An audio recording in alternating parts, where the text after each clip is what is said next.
So this video is sort of the part 3 to the last two videos.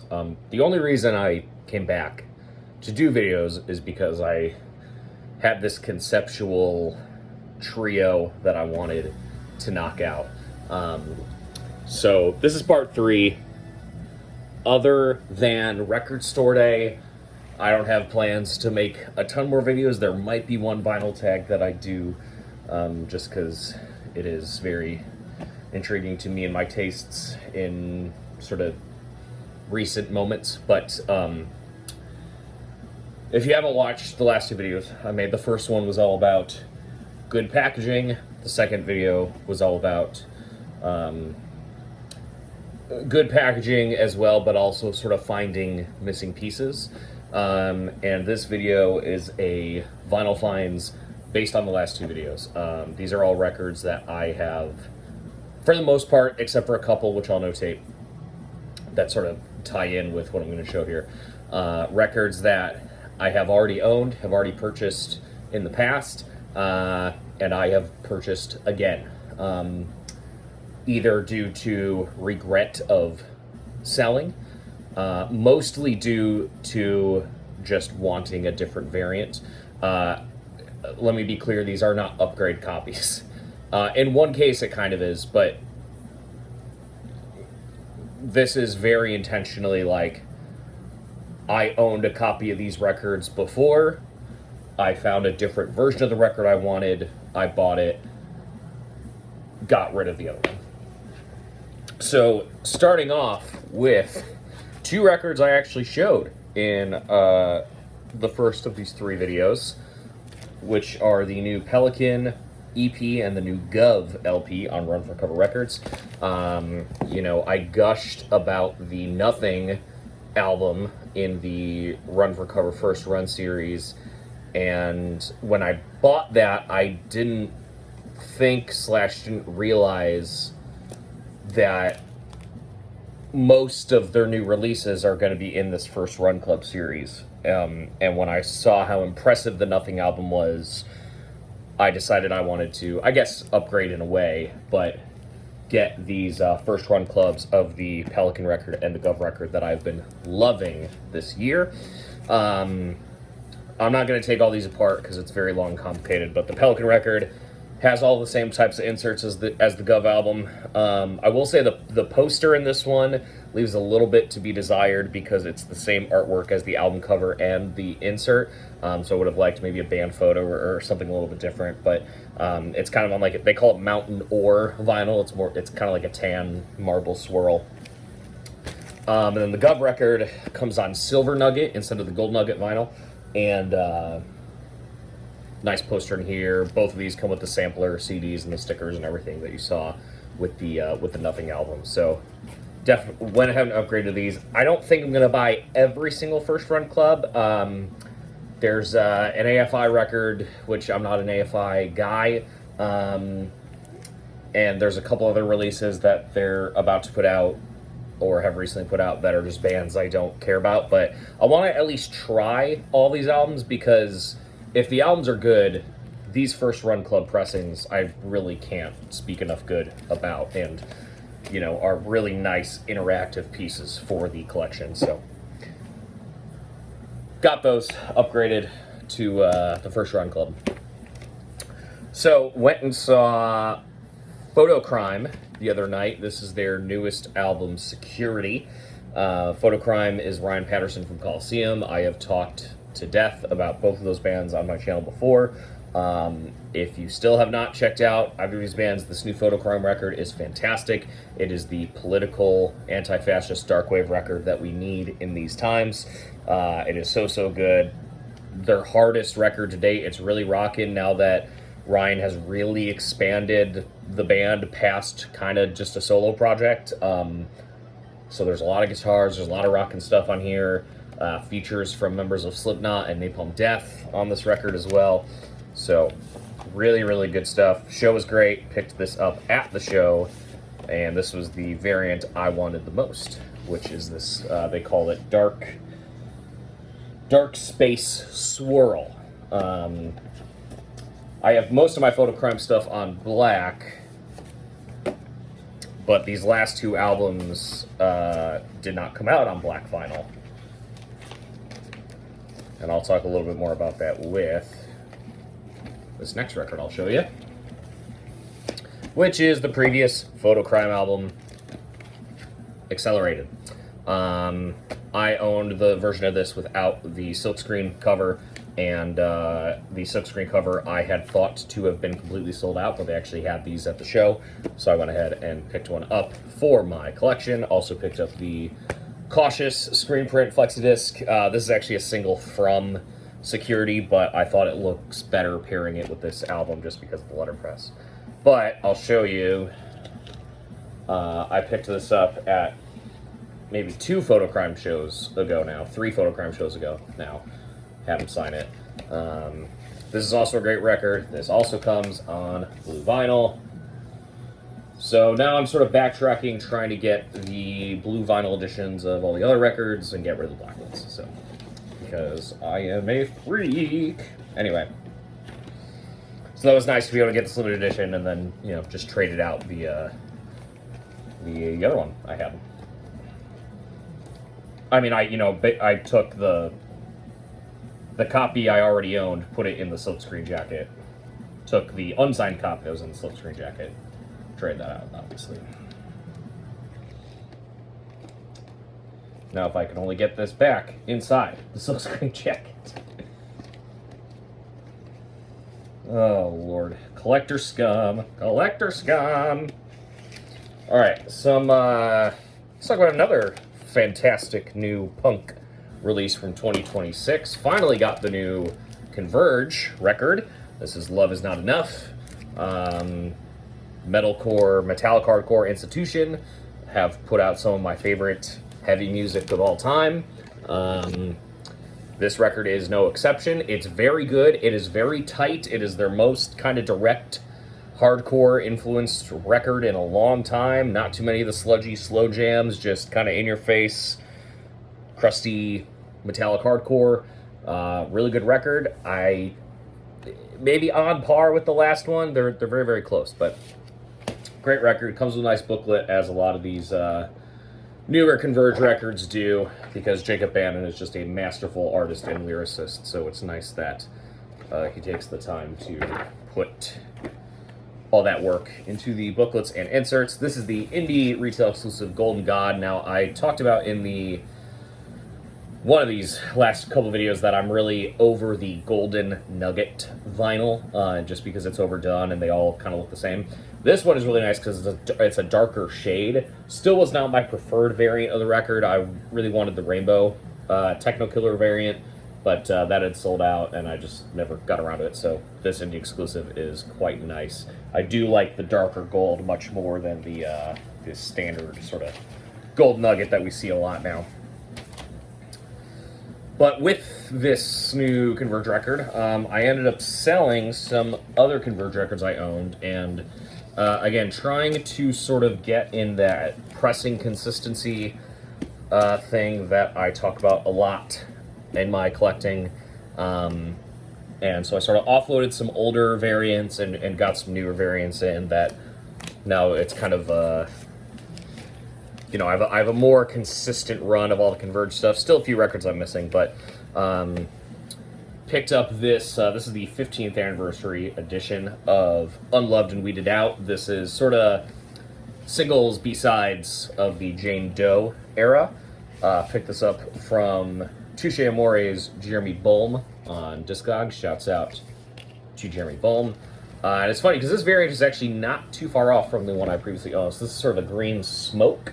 I previously had a green marble edition, but nice to have this sort of anniversary press. I think the press I had came with an insert, not an inner sleeve, which is sort of ironic as I talk about one of the next records here. But upgraded that, upgraded the No Heroes album from 2006, came out on my birthday in 2006. Was not hip to Converge at the time. I wouldn't discover Converge until a few years later, but underrated record. Very, very good. I mean, all the Converge records are great, so it's hard to pick one. This is sort of the clear black marble smoke edition. I'm not sure if these newer ones are remastered or remixed or anything. I just sort of nice to have the most updated versions of these albums because I love them quite a bit. So um, did not mind swapping things out to get some other ones. And then, of course, my favorite Converge album, one of my top 10 albums of all time, Axe to Fall from 2009. I had this is the third time I've owned this record. Actually, the third time I've owned No Heroes as well, because I had a sort of probably a mid 2000s, early 2010s version of No Heroes. Sold that, got the Black Friday version a handful of years ago, and now I have this one. I had a first press black of this at one point, and then had a Newberry Comics exclusive variant of it, and now this is a different, newer Newberry Comics exclusive, or is it? Kind of hard to decipher from the information on the internet, but what's interesting about this is that this one comes with an insert. On the original press of Axe to Fall, this was the inner sleeve. This was also advertised as a black, blue, black stripe vinyl. As you can see, I kind of got like a black quadrant of a 3/4 blue vinyl, which is fine. Makes it unique, probably. But yeah, nice to just get a new copy of this record, and again, it means so much to me. I probably will end up tracking down a first color press at some point that has the inner sleeve, just for, again, collector scum. But I figured if I was getting the other two, I might as well hop in there too. All right, a few older records. Let's talk about Gene Loves Jezebel, a very underrated 80s goth band that I've had the opportunity to see once, and they were great. This one I've never owned, so this was a new addition to the collection. This is Immigrant on the Situation 2 record label, and Relativity. I haven't had I've owned these, or I've had these in the collection for a little bit now, just have not had the chance to play them, but I want to say this is probably the first or second LP. I'm not like a discography expert on this band, but I do really like them, and just thought maybe I wasn't listening to these records enough, and then I saw them for really cheap and decided I wanted them again. Now Discover, this is one I've owned previously. This one has Desire on it, the banger.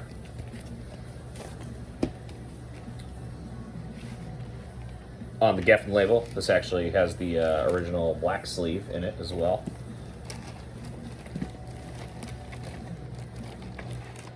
If I can get it back in there. Yeah, I saw the Jay Aston Gene Loves Jezebel with The Alarm and Modern English a handful of years ago. Great show. Modern English Live is fantastic, as I'm sure you've probably heard other people say. And then House of Dolls on Geffen from '87.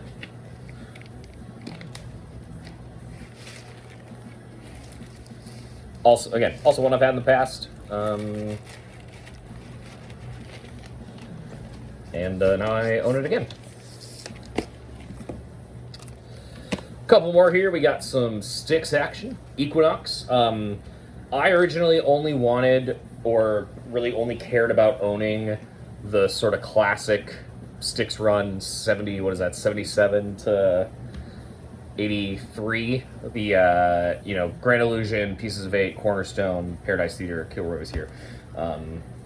Now I've sort of gone back and decided I want all of the A&M stuff, so I still need Caught in the Act, and I still need Crystal Ball, but now I have Equinox. I've owned this on vinyl before, I've owned it on CD before. Now I just have a nice, clean OG of Equinox for the Styx collection. This one was a very, very exciting find. This is the third time I've owned this record. This is the Plasmatics, New Hope for the Wretched.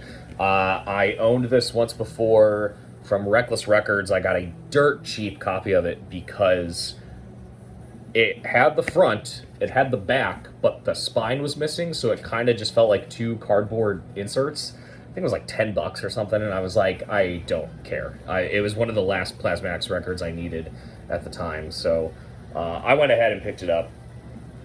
Later, found a copy with an actual sealed, complete jacket, probably for about the same price, so ended up getting rid of the other one.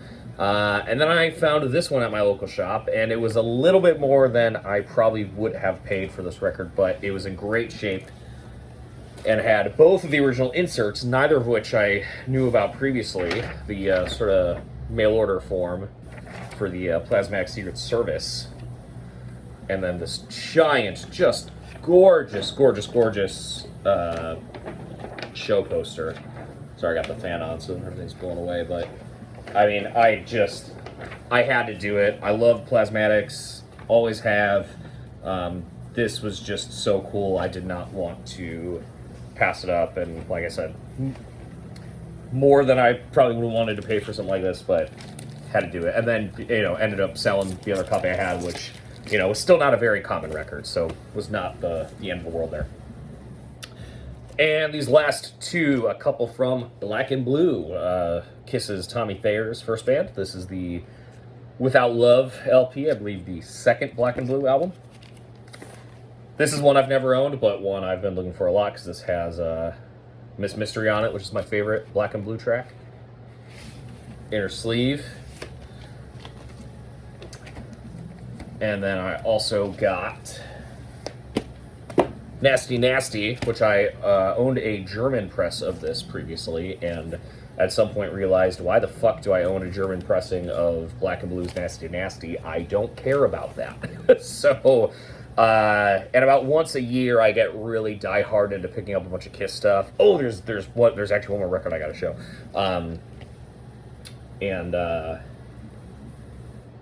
So, anyway, got rid of the German one, found this nice US copy. And lastly, speaking of records I have owned and will own many, many times, I guess I should also show this really nice looking, I haven't played it yet, 50th anniversary of Kiss Destroyer that just dropped. There were a couple different versions of this. I think there might have been a picture disc, like they always do. There was a Liquid album. But this was the first time the standard colored reissue vinyl was not a Kiss Online exclusive, and they fooled my ass. And I spent way too much ordering this from the Kiss Online store because I thought it was a Kiss Online store exclusive, and I saw it popping up everywhere. But anyway, really nice to have this. It's got the gold print. This is all embossed. The packaging looks fucking great. A lovely metallic poster, which my girlfriend noted should not have been folded. She probably would have been rolled, but I don't know. I'm never going to hang it up. It's going to stay in the sleeve, so I don't care. The gold finish on the accents is great, and then this is on this purple, metallic gold, purple fire vinyl. The versions I've seen on Discogs I feel like are a little bit cooler than mine, but still really nice. Looks great. Sure, it sounds just like the other copies I own of this, but that's Kiss collecting for you, right? So, anyway. Longer video than I anticipated, but there we go. Those are all the records I've bought again and again and again and again and again and again and again. But that's it. We'll be back for Record Store Day. Maybe something else. Maybe nothing else.